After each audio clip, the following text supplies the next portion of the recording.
Mi nombre es Eric Martínez Salgado. Soy miembro de la comunidad de diversidad sexual aquí en Honduras. También soy parte del movimiento de diversidad en resistencia, soy defensor de derechos humanos y trabajo en el Centro de Investigación y Promoción de los Derechos Humanos y PRODE.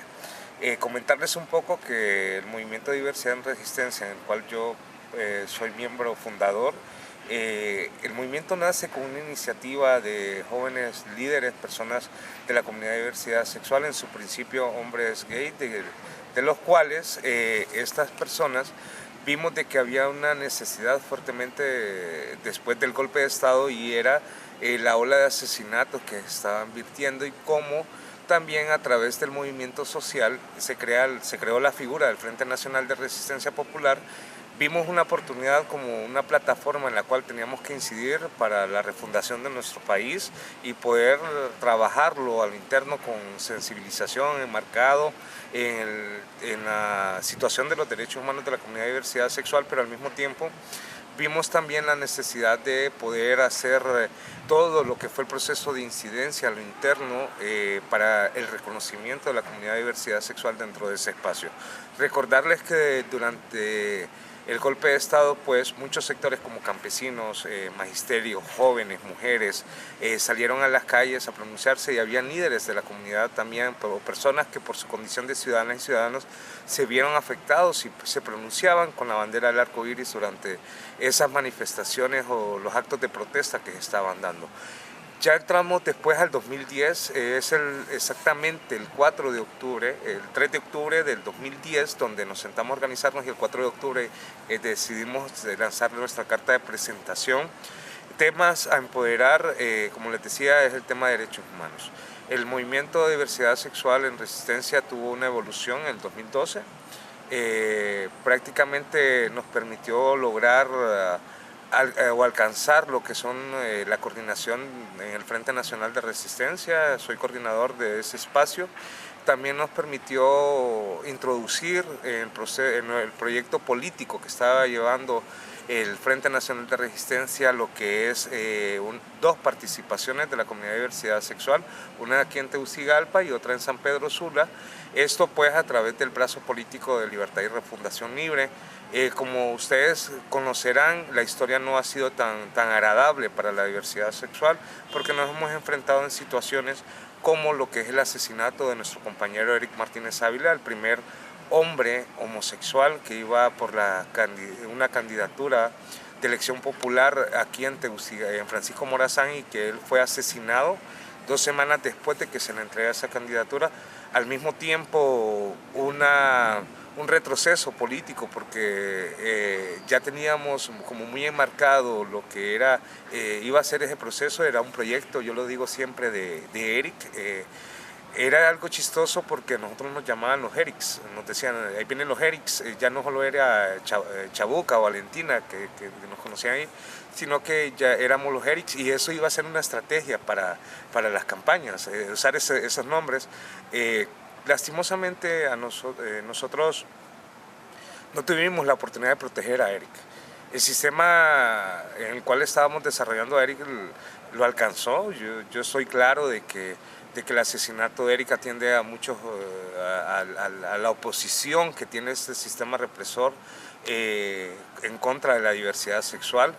Ha sido triste porque saber de que su asesinato ha quedado en la impunidad debido a que el sistema de justicia ha llevado un mal proceso. Eso es lamentable. Este año, en el 2014, nos tocó enfrentarnos prácticamente con la decisión de la Corte Suprema de Justicia, en donde al asesino que tenían capturado, en el caso de Eric, pues salió en libertad. Nosotros decimos que tenemos un asesino en las calles. E igual en el caso de Eric, pues una persona que a través de su historia ha enmarcado un legado muy importante de la diversidad sexual, y es la participación política, el reconocimiento a la ciudadanía de las personas de diversidad sexual. Ese es el legado más grande que Eric nos pudo dejar en todos los procesos de formación. Eric es un agente de cambio también. Él pertenecía al programa, que es muy bueno, por cierto.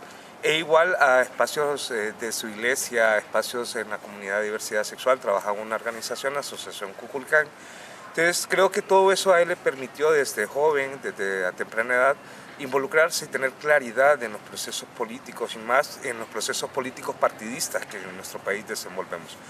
Seguido de eso, pues el otro momento en que nos encontramos fue cómo se nos atacó mediáticamente por llevar un caso, el caso de Belio Reyes. Surge por actos discriminatorios a raíz de las campañas. Tuvimos la participación, como les mencionaba, de 4 personas. En este caso me tocó asumir a mí, aquí en Francisco Morazán, junto a Victoria Gómez, una chica transexual, y en San Pedro Sula con Claudia Spellman y Josué Hernández, que era un líder de la comunidad de diversidad sexual. En el caso de Vicky, de Claudia, ellas por ser transexuales fueron víctimas de ataque, principalmente de medios de comunicación.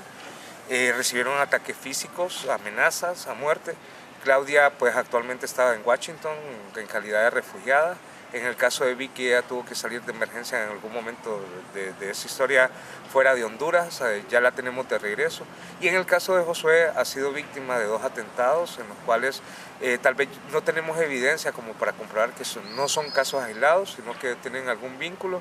En el caso de Vicky, pues un ataque que tuvo fue hacia su identidad de género. A ella prácticamente la desconstruyen en su identidad de género, y el objetivo no era ni un asalto ni nada. Le robaron su peluca, le robaron sus tacones, y esos actos vandálicos o discriminatorios son los que son parte de esta lucha para evitarlos y que se les respete a las chicas transexuales su identidad de género.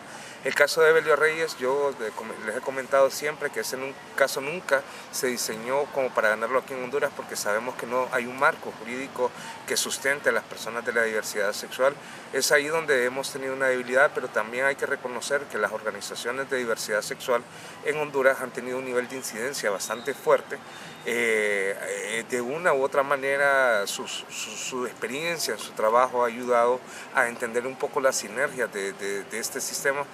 Lastimosamente los esfuerzos no son suficientes porque nos encontramos con un gran monstruo, y es donde nos damos cuenta que sectores como los indígenas, los campesinos, la gente, mujeres, jóvenes, son esenciales en abanderar, y otros movimientos organizativos son muy importantes que abanderen la lucha de diversidad sexual, y es ahí donde nosotros creímos como Movimiento de Diversidad en Resistencia, en donde tenemos que hacer un peso bastante político. La participación que se llevó durante el 2012 en las elecciones primarias nos permitió colocar bajo la palestra pública nuestras agendas. Decirle que nosotros tenemos una agenda social que no se vincula a la agenda política de nuestro país. Las necesidades parten bajo nuestro mismo contexto, nuestras mismas realidades. Tenemos gente que vive falta de empleo, gente que vive en condiciones de pobreza extrema, gente que no tiene acceso a salud, gente que no tiene acceso a educación. Sabemos de que las condiciones en el país en el tema de seguridad son bastante fuertes, y que somos víctimas también, porque la ola de asesinatos no solo atienden a una violencia generalizada. Hay características específicas en estos asesinatos, y es la hazaña, el odio con que se desenvuelven. Todo esto pues lo pudimos mostrar a la ciudadanía en el 2012. Tuvimos respuestas efectivas, porque si bien es cierto participábamos en un partido específico, nosotros necesitamos cierta cantidad de votos, y obtuvimos la mitad, tanto Claudia en San Pedro Sula como mi persona aquí, junto con Vicky. Nosotros tuvimos la mitad de los votos necesarios, y eso nos demostró de que no es como nos han hecho creer, que la gente está en contra de que nosotros participemos. Al menos la mitad de Libre, que votó por Libre, en Francisco Morazán, está de acuerdo de que la diversidad sexual participe en estos procesos. De nosotros no conocer ese dato, nosotros ahora, si queremos, como Movimiento de Diversidad en Resistencia, respaldar esto, nosotros tendríamos que tomar en cuenta esos números. Algo que impulsó al Movimiento de Diversidad en Resistencia a participar en este proceso, porque estábamos vinculados a los procesos sociales en el Frente Nacional de Resistencia. Es más, había una decisión del movimiento en no participar en el proyecto político partidista. Sin embargo, nunca se nos coartó el derecho como personas a que si teníamos aspiraciones poderlas alcanzar en esa vía, y se dejó una puerta abierta dentro del movimiento. Cuando asesinan a Eric Martínez Ávila, nosotros prácticamente se tomó una decisión de manera inmediata, porque era un proyecto de un miembro fundador del movimiento en el cual no podía dejarse caer, solo porque sentimos que el sistema ese era el mensaje que quería darle a la diversidad sexual, que nosotros no podíamos participar en el proceso político y necesitamos que el proyecto y reivindicar prácticamente la vida de nuestro compañero caído en este proceso. Es ahí donde es muy interesante, porque también nosotros ya habíamos pasado ese fenómeno en el 2009 cuando asesinan a Walter Orlando Troches. A Walter lo asesinan y los líderes de la comunidad tuvieron un retroceso en esto. Entonces, en sí hay historias muy marcadas dentro de lo que ha sido el movimiento. El movimiento de diversidad en resistencia ha crecido. Tenemos una representación en San Pedro Sula. Nosotros estamos esperando podernos irnos a nuestra próxima asamblea, porque también hay personas de la zona de Choluteca que quieren integrarlo, gente en Daní que quiere formar, y lo que sí creemos es que necesitamos esos líderes que tengan una concepción clara de que en Honduras se necesita un cambio, que en Honduras se necesita refundar, que tenga esa concepción, ese espíritu en resistencia, y que podamos transformar poco a poco nuestra realidad. Queremos tal vez de aquí a unos ya cerca de 8 años hablar de que a nivel nacional existe un movimiento de diversidad en Honduras, y que esto incluye a aquellas personas que viven en zonas rurales, esto incluye a aquellas personas que puedan estar muy claras en las organizaciones de diversidad sexual, aquellas personas que viven en zonas urbanas, que no importa su condición económica, pero que sí tenga claro de que necesitamos hacer cambios, y obviamente proteger a la población más afectada en todo esto, que son las chicas transexuales.